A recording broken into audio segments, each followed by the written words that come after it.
Hi students, welcome to our channel PSC Chronicles.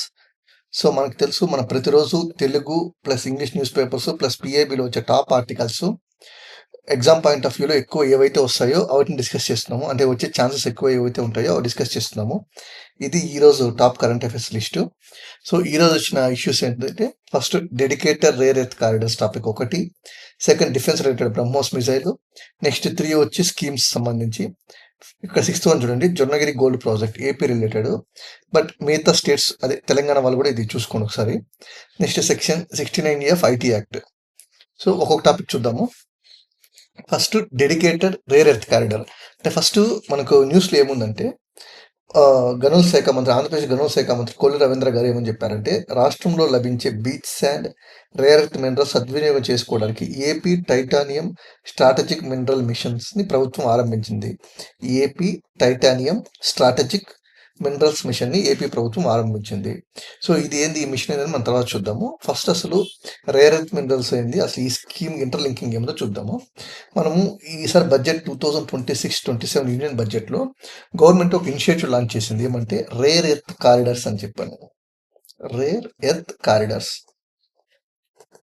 దీని కింద 4 స్టేట్స్ని select చేసింది అనమాట. ఏవంటే Odisha, Kerala, Andhra Pradesh and Tamil Nadu.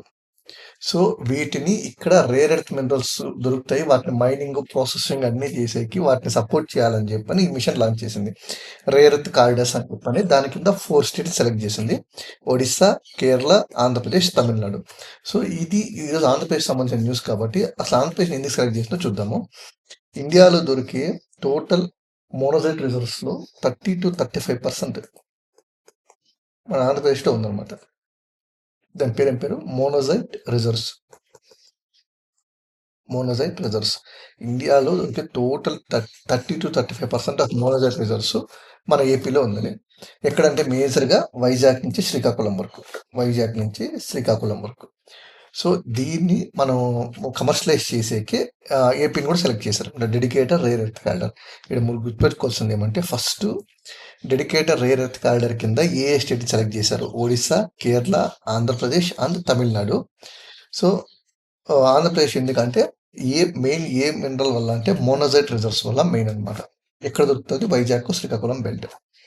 So next topic చూద్దాము. ఇది defence related news. BrahMos missile మనం ఫ్రీక్వెంట్గా చూస్తూనే ఉంటాం న్యూస్లో. బ్రహ్మోస్ పై రష్యా ఆసక్తి అని ఉంది.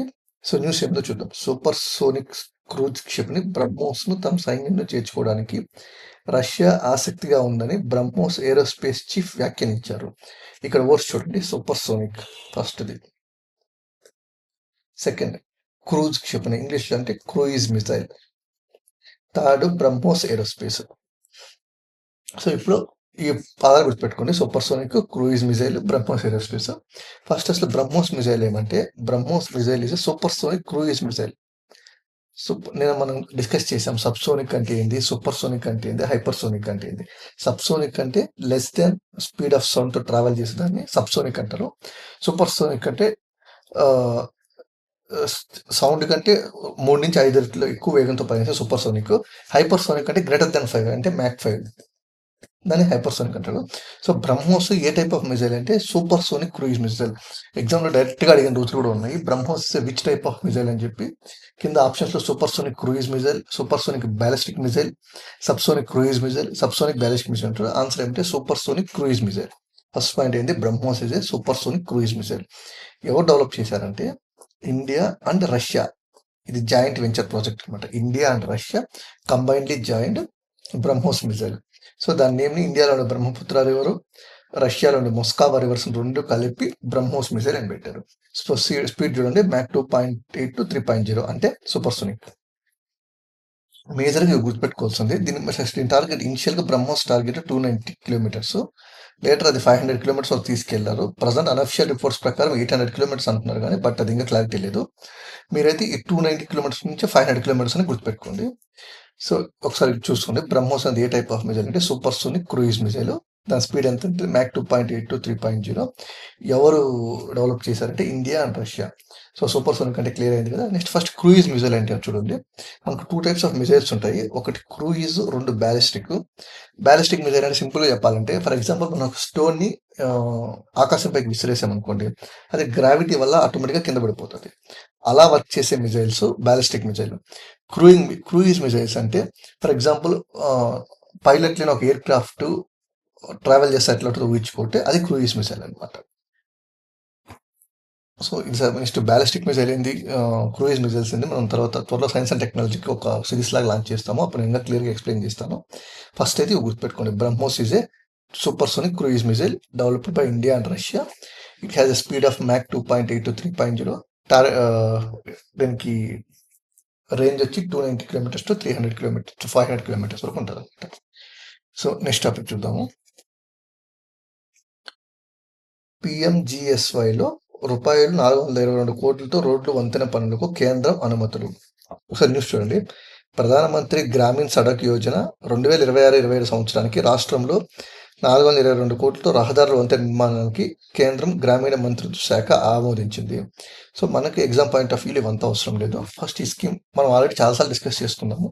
ఒక స్కీమ్ చూసిన వెంటనే ఫస్ట్ మనం నేర్చుకోవాల్సింది ఏమంటే అది ఏ మినిస్ట్రీ లాంచ్ చేశారు. సో ఇక్కడ స్కీమ్ పేరు ఏంటి, ప్రధానమంత్రి గ్రామీణ్ సడక్ యోజన. ఎవరు లాంచ్ చేశారంటే మినిస్ట్రీ ఆఫ్ రూరల్ డెవలప్మెంట్. ఎప్పుడు లాంచ్ చేశారు, ఇన్ ద ఇయర్ 2000. దీని మెయిన్ ఏమంటే రోడ్స్ కన్స్ట్రక్ట్ చేయడం, రూరల్ ఏరియాస్లో అంటే అన్హాబిటెడ్ హ్యాబిటేషన్స్ ఉంటాయి కదా, దానికి రోడ్ కనెక్టివిటీ ప్రొవైడ్ చేయడం అనమాట. దీని ఫండింగ్ ప్యాటర్న్ 60:40. ఐ మీన్ ఎంత 60 స్టేట్ 40.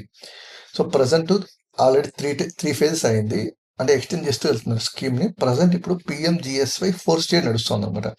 దీని కింద 25,000 అన్కనెక్టెడ్ హ్యాబిటేషన్స్ని కనెక్ట్ చేయాలని టార్గెట్గా పెట్టుకున్నారు. పీరియడ్ వచ్చి 2024 నుంచి 29 వరకు. సో ప్రధానమంత్రి గ్రామీణ సడక్ యోజన స్కీమ్ ఎవరు లాంచ్ చేశారంటే ministry of rural development. Main objective ఏమంటే all weather road connectivity to eligible unconnected rural habitations. Present ఏది నడుస్తుందంటే పిఎంజిఎస్వై 4th నడుస్తుంది.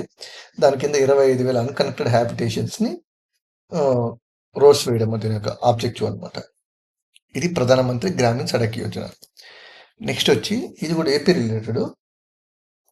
మన నారా లోకేష్ హెచ్ఆర్డి మినిస్ట్రీ గారు ఒకటి అనౌన్స్ చేశారు. ఏమంటే Andhra Pradesh has secured top position in the country in utilization of PM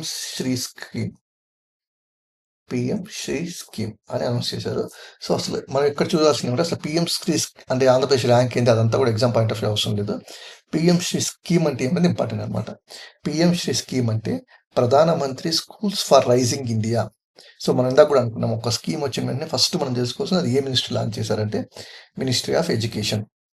PM Shri అంటే Pradhan Mantri school for rising India. ఎవరు లాంచ్ చేశారు, మినిస్ట్రీ ఆఫ్ ఎడ్యుకేషన్. థర్డ్ పని అంటే funding pattern same central sponsor scheme కాబట్టి 60:40. సో దీని కింద దేశం మొత్తం 14,500 స్కూల్స్ని అప్గ్రేడ్ చేస్తున్నారు అనమాట. లైక్ మోడర్న్ టైంకి సూట్ అయ్యేటట్టు 14,500 స్కూల్స్ని అప్డేట్ చేస్తున్నారు. సో ఆ స్కీమ్ కింద ఇచ్చే ఫండ్స్లో ఏపీ ఎక్కువ యూటిలైజ్ చేసిన టాప్ పొజిషన్ ఉందన్నమాట.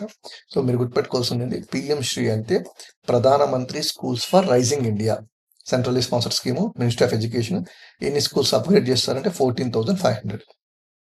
సో ఇది నెక్స్ట్ టాపిక్ చూద్దాము. ఇది కూడా స్కీమ్ రిలేటెడే. ఇదేమంటే DDU-GKY ఈ కింద ఏపీకి నిధులు అని అనౌన్స్ చేశారు. సో DDU-GKY అంటే దీన్ దయాళ్ ఉపాధ్యాయ గ్రామీణ్ కౌశల్ యోజన.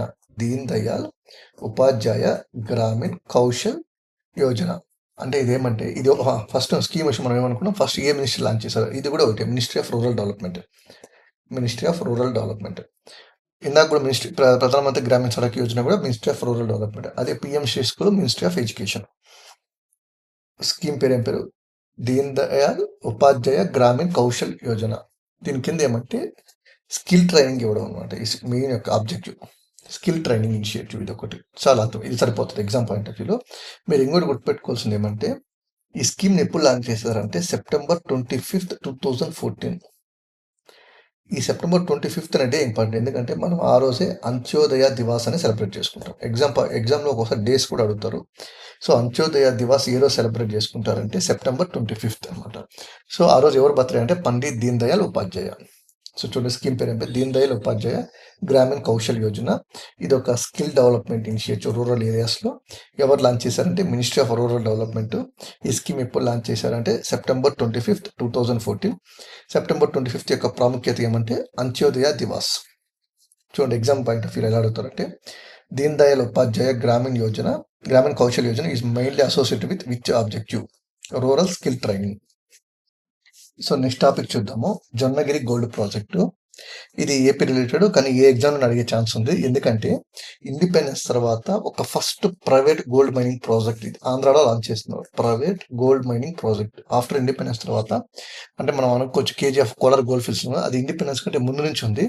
బట్ ఇండిపెండెన్స్ తర్వాత India first large scale private gold mining project ఎక్కడ వస్తుందంటే జొన్నగిరి. అది ఎక్కడ ఉందంటే Kurnool district in Andhra Pradesh. So దీన్ని ఎవరు డెవలప్ చేస్తున్నారంటే geo Mysore services private limited. So అసలు ఎందుకంటే మనకు ఇక్కడ first time 13.1 tons of gold identify చేశారు. జొన్నగిరి ఏరియాలో ఒక 500 square meters 13.1 tons of gold ఉంది. సో దాన్ని 2027 ఎండ్కి అట్లీస్ట్ 750-1000 kg గోల్డ్ ఎక్స్ట్రాక్ట్ చేయాలని చెప్పి ఏపీ గవర్నమెంట్ టార్గెట్ పెట్టుకున్నది. అందులో భాగంగానే సో త్వరలో ఈ ప్రాజెక్ట్ని లాంచ్ చేయబోతున్నారు. ప్రాజెక్ట్ పేరు ఏమంటే జొన్నగిరి గోల్డ్ ప్రాజెక్టు. ఎక్కడ ఉందంటే కర్నూలు డిస్టిక్. దీని యొక్క స్పెషాలిటీ ఏమంటే India first large scale private gold mining project. 2027 ఎందుకంటే ఫస్ట్ టైం కమర్షియల్గా 750-100,000 kgs ఆఫ్ గోల్డ్ అని ఎక్స్ట్రాక్ట్ చేయాలని టార్గెట్గా పెట్టుకుంటారు. సో ఇది మీరు ఇది పేరు అయితే గుర్తుపెట్టుకోండి. దీనికి ఇంకొక ఇంపార్టెన్స్ ఏమంటే మనం చూస్తుంటాము ఆయిల్ ఎక్కువ ఇంపోర్ట్ చేసుకుంటాం కదా. మనం ఇండియాలో ఫస్ట్ ఇంపోర్ట్స్లో ఎక్కువ ఫస్ట్ ఆయిలే ఉంటుంది. సెకండ్ ఏముందంటే గోల్డ్. సో ఇది అర్థమైపోతుంది మనకి ఈ ప్రాజెక్ట్ యొక్క ఇంపార్టెన్స్. సో ఇండియా అనేది గోల్డ్కి టోటలీ డిపెండెంట్ ఆన్ ఇంపోర్ట్స్ అనమాట. సో ఇది కానీ వన్స్ ఫంక్షన్ అయితే ఆ ఇంపోర్ట్ డిపెండెన్స్ అనేది కొద్దిగా తగ్గుతుంది. సో గుర్తుపెట్టుకోండి Jonnagiri gold project India's first large scale private gold mining project ఎక్కడ ఉందంటే కర్నూలు డిస్టిక్లో ఉంది. సో నెక్స్ట్ టాపిక్ చూద్దాము. ఈ మధ్య మనం న్యూస్లో చూస్తుంటాము నీట్ ఎగ్జాము సెకండ్ టైం పెట్టేటప్పుడు గవర్నమెంట్ ఒకటి తీసుకొచ్చింది ఏమంటే టెలిగ్రామ్ని 30 days సస్పెండ్ చేస్తున్నారు అనమాట. సో దీనిపైన వీళ్ళు కోర్టుకు వెళ్ళారు టెలిగ్రామ్ వాళ్ళు. అప్పుడు గవర్నమెంట్ ఒక సెక్షన్ గురించి మాట్లాడింది. Section 69A of IT act చాలా ఇంపార్టెంట్ సెక్షన్. ఈ సెక్షన్ సెంట్రల్ గవర్నమెంట్కి ఒక అధికారం ఇస్తుంది అన్నమాట. ఏమంటే ఏదైనా కానీ గవర్నమెంట్ యొక్క సావర్నిటీ కానీ లేదా పబ్లిక్ ఆర్డర్ని కానీ దాన్ని కానీ డిస్టర్బ్ చేస్తూ ఉంటే section 69A of IT act use చేసి దాన్ని బ్యాన్ చేయొచ్చు అనమాట. సో ఈ సెక్షన్ యూస్ చేసి టెలిగ్రామ్ని 30 days వరకు బ్యాన్ అని కాదు కానీ కొన్ని రిస్ట్రిక్షన్స్ అయితే ఇంపోజ్ చేశారు దీని మీద. సో ఈ సెక్షన్ అనేది చాలా ఇంపార్టెంట్. సో ఇది ఒకసారి కోర్టులో కేసు కూడా వేసారు. సుప్రీంకోర్టులో పెద్ద హీరింగ్ కూడా జరిగింది. ఇది ఆర్టికల్ 19కి అగైనిస్ట్గా ఉంది, right to freedom of speech and expressions అని కూడా. బట్ సుప్రీంకోర్టు దీన్ని కొట్టలేదన్నమాట. Supreme court Shreya Singhal versus Union of India upheld the constitutional validity of section 69A. So ఎగ్జామ్లో ఏమంటారంటే ఏ జడ్జిమెంట్లో సుప్రీంకోర్టు సెక్షన్ 69A యొక్క వ్యాలిడిటీని కరెక్ట్ అని చెప్పిందంటే Shreyas Singhal versus Union of India. So section 69A ఏం చేస్తుందంటే సెంట్రల్ గవర్నమెంట్కి పవర్ ఇస్తుంది to black public access to online information. సరిపోతుంది. మీరు గుర్తుపెట్టుకోవచ్చు 2 పాయింట్లు. ఒకటి సెక్షన్ 69A అనేది ఒకటి, section 69A of IT act. Second వచ్చి Shreyas Singhal versus Union of India case. So ఇది ఈ రోజుకి సంబంధించిన టాపిక్స్. బాగా ప్రిపేర్ అవ్వండి. చూడండి మనం ఒకసారి అబ్జర్వ్ చేయండి. మొత్తము ఎగ్జామ్ పాయింట్ ఆఫ్ వ్యూలో ఏవైతే ఇంపార్టెంట్ పాయింట్స్ ఉంటాయో అవి మధ్య డిస్కస్ చేస్తున్నాము. మీరు లైక్ ఎగ్జామ్ టైంకి కరెంట్ అఫైర్స్ చూసుకున్నాంలో ఇప్పుడే మనది ఇంపార్టెంట్ కాదనుకోవచ్చు. బట్ మనం ఎగ్జామ్లో అప్పటికి సింపుల్ కరెంట్ అఫైర్స్ అన్ని చాలా మిస్ అయిపోతాము. ఆ టైం గుర్తు కూడా రాదనమాట.